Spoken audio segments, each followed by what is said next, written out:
GT series is Mercedes-AMG's fighter against the Porsche 911. So there's no surprise that there's loads of variants that Mercedes-AMG are also doing. If anything, they want to match Porsche punch for punch, so there's going to be variants of the GT. This one is the AMG GT C Coupé, and already there's confusion as to what the GTC is, because the AMG GT itself, the original, the GTS that came out first about 2.5 years ago, had 2 years for the market to get to know the car. I myself blogged about it on Instagram for 2 years, my own car, and everybody knows the GTS now. It's a well-known car. Hot on the heels of that then came the AMG GTR, the beast of the green hell. Everybody knows about AMG's green track beast. It's iconic, the colour's iconic, the look is iconic, it's well known. So GTS and GTR, really well known and understood. Then came the GTC Roadster, and everybody thought, okay, C stands for convertible, which seems to make sense. But then in the midst of it all, a GTC Coupé was released. And to make things even more confusing, the Coupé is only available currently as an Edition 50, only 500 in the world. So whenever you mention GTC to someone, either they think you're talking about a Bentley, or they think that you're talking about the Roadster version of the GT. But the AMG GT C is a coupe that sits between the GTS and the GTR. And this car is going to be more readily available this year. It's going into mass production this year as a non-edition 50, so you'll be able to spec a GTC coupe just as you can buy a GTS today. Now, let me try and break down for you what the GTC is in simple terms. The AMG GT C, I want you to think of it as a GTR Lite, so a less track-focused version of the AMG GTR. Now let me qualify that for you, and let's start with the aesthetics of the car. You'd be forgiven for thinking that the GTC Coupe has the same body as the GTS. That's just not the case. The GTC shares the same wide body as the AMG GTR. Yes, there's styling differences in terms of the front bumper and the rear diffuser, the big wing, etc. But the actual stance and the width and the size of the rear wheels is exactly the same as the AMG GTR, which gives this car a phenomenal presence and stance on the road that you don't get out of the normal GTS. And currently, the GTS as it stands now has this amazing Panamericana grille in the front, but then it has a really svelte rear. So, if anything, to me, it looks slightly odd. Whereas the GTC hits the nail on the head and it looks a properly wide supercar.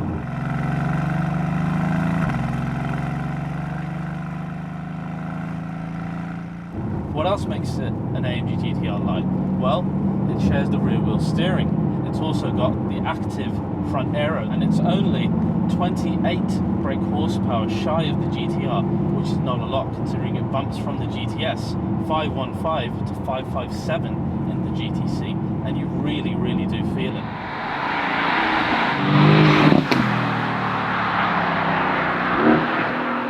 Inside, it's pretty much GTS, which is a good thing, because in the GTR you're really restricted to just black Nappa leather Dynamica and either silver, yellow or red stitching. Whereas in this car, when you're able to order it this year, you'll be able to do any type of configuration. So you can have any type of interior in terms of red, saddle brown, any choice you like. And you can even get the aero kit on the outside of the GTC Coupe. And you don't get these options in the GTR. It's very much closer to the GT3 race car. It's very much, this is a track car, this is the spec you're getting. This car's not like that. It allows you to individualize. Now, what is it missing from the GTR? Well, the GTR gets the titanium exhaust system with the 3 exits on the rear, which sounds so close to the GT3 car. It sounds incredibly loud, and it's right for a track car. You also don't get the naughty button, the 9-stage traction control in the GTC, and obviously you've got track-focused suspension in the GTR and further use of carbon fiber to reduce the weight of the car. But you don't miss that in the GTC, and I'm going to break down why you don't.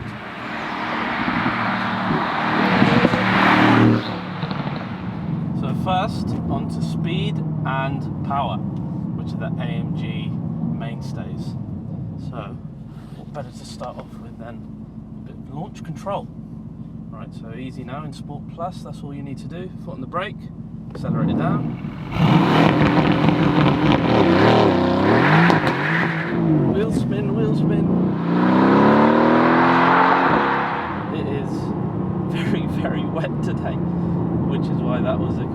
failure. So maybe launch control is not the best idea. Let's try a rolling start instead and see how it fares.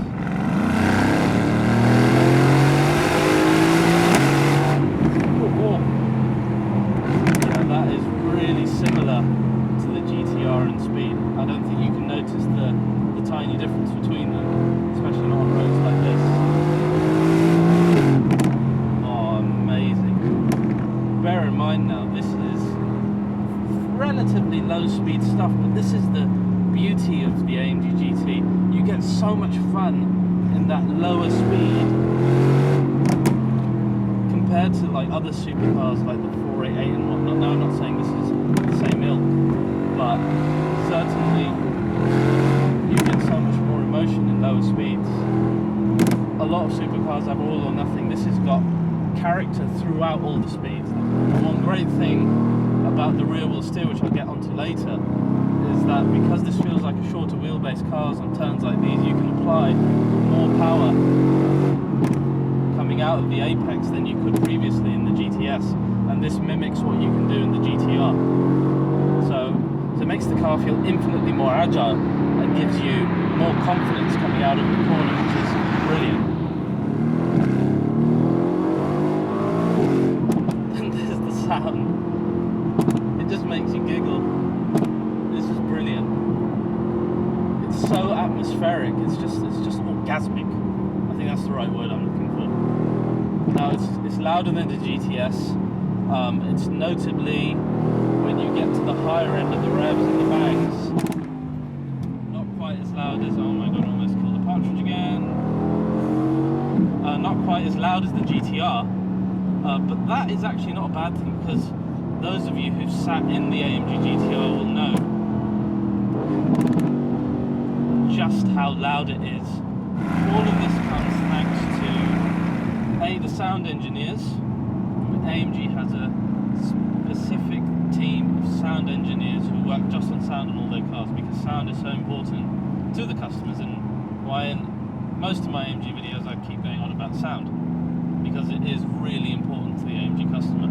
Now, it's also thanks to that phenomenal V8 bi-turbo, the new 4 litre, that is just the best 4 litre V8, or the best V8 bi-turbo in the world in terms of sound. It just has to be. And then you look at the breadth of different cars that engine comes in.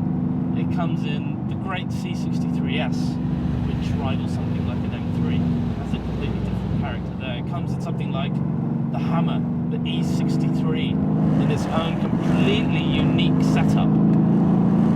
It sounds different in that car, it feels different.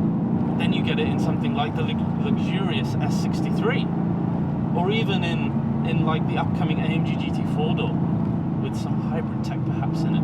So this is a really versatile engine. Then you go even into other brands, you will see this engine now in the Aston Martin DB10 V8 and in the brand new Vantage. So this engine has so much breadth of ability to come in something like a GTR, to a C63, to an Aston Martin, yet be different in all the cars. And that's why I'm such a great fan of this. Now we have a comparison coming up of the SLS Roadster against the soon-to-be delivered Edition 50 Roadster of this car, so the drop-top version of this, and I'm going to show you why this 4 litre sounds as good as the old 6.2. But as I'm feeling with this car now that is fully running and I'm pushing it, the amount of torque you get out of the bi-turbo, the old engine can't quite match that. We're going to focus quite heavily on that episode. Now, as far as handling goes, gone are the days of AMGs being just about straight line power and sound. AMG are taking handling and precision really, really seriously. And I don't think anything speaks quite to that as much as the GT series. And let's look at their strategy here. What AMG did was hire the one man who could put a dent into Porsche. The man who is now the head of AMG's vehicle dynamics was the man who set up the handling of the current 911 Turbo, Markus Hofbauer.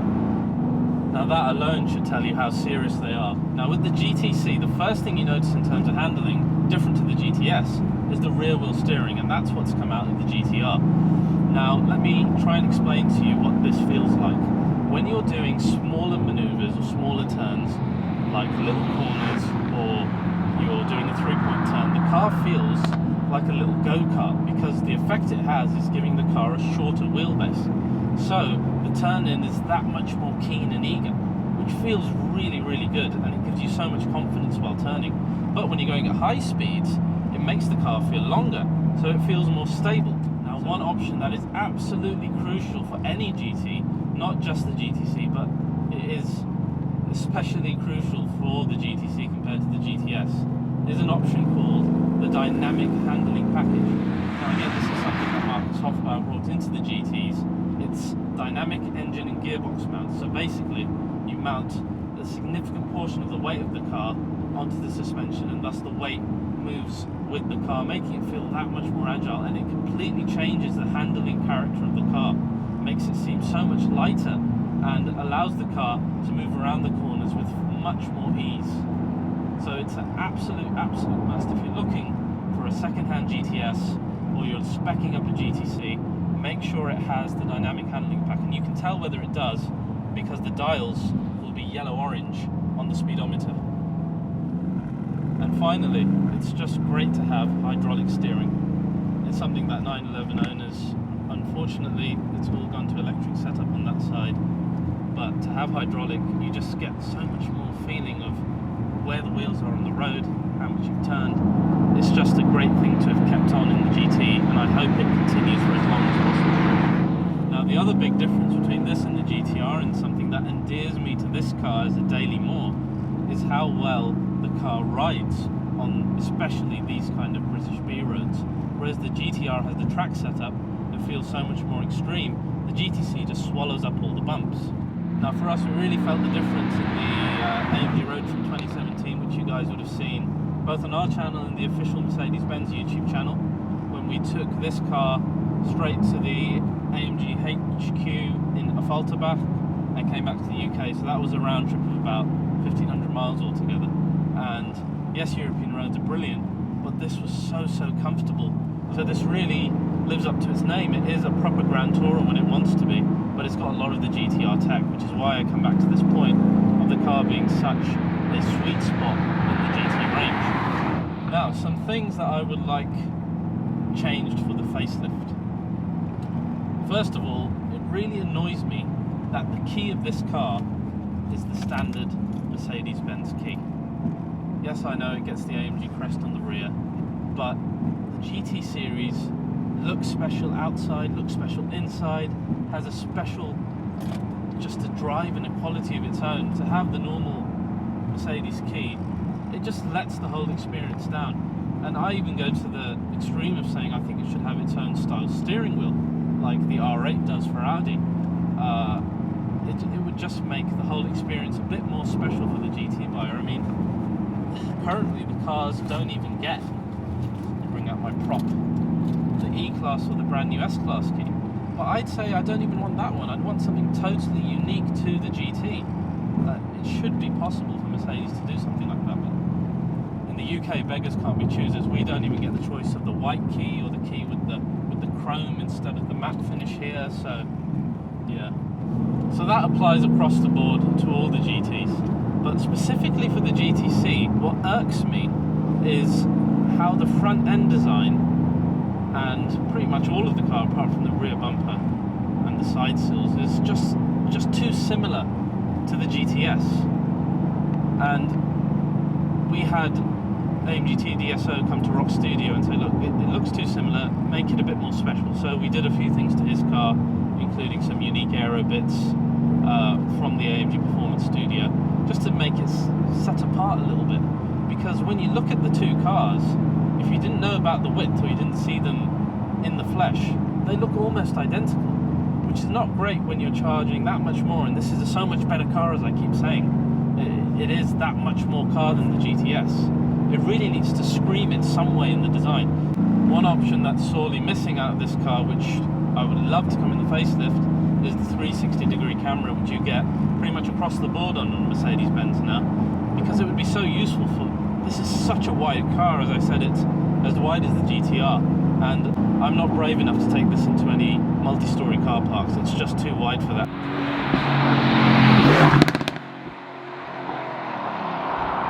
So to conclude, this is really the sweet spot of the AMG GT range. It's more exciting, has more thrills, has a wider stance than the GTS, and it's got all of the main advantages of the GTR minus the edgy track stuff. Now the GTR is perfect for someone who likes all of that on a daily basis, like me, which is why I use the GTR as my daily. But for most people, this would really be the sweet spot, as it does almost everything the GTR does on a daily basis. It gives you as much emotional thrill and excitement as something like a Hurricane or a V10 Plus R8 or a 488, just in terms of the pure excitement of ownership and the emotion that it gives the owner. So that's a real testament to this car, and having owned those other cars, I can attest to that. To sum up, the GT C Coupé has packed in as much of the power and dynamics of the already brilliant AMG GTR into a car that is still damn fine about going about the business of being a Mercedes-Benz. Whereas the GTR is far more on the side of being a GT3 car, this holds the balance of doing much of what the R can while still being a competent daily driver and something that you can individualize like all other Mercedes AMGs. It's the car that I think AMG need to shout the most about this year, and the one that you guys really need to drive, because I just think it is the sweet spot of the AMG GT family. Well guys, thank you for watching that. I hope it was informative in terms of what the GT C Coupé is. As I said, next is coming the Roadster from the GT family, which we will compare to the SLS Roadster just to show how things have moved on. Also next on Remove Before Race, we've got the brand new Facelift S-Class, which we'll be doing a full and detailed review on, and the new X-Class pickup, which is going to be out of our comfort zone and something quite interesting. So once again, thank you for watching. Please do like and subscribe here. Check out our last video here, which was the epic E63 versus GTR, and we'll see you again soon.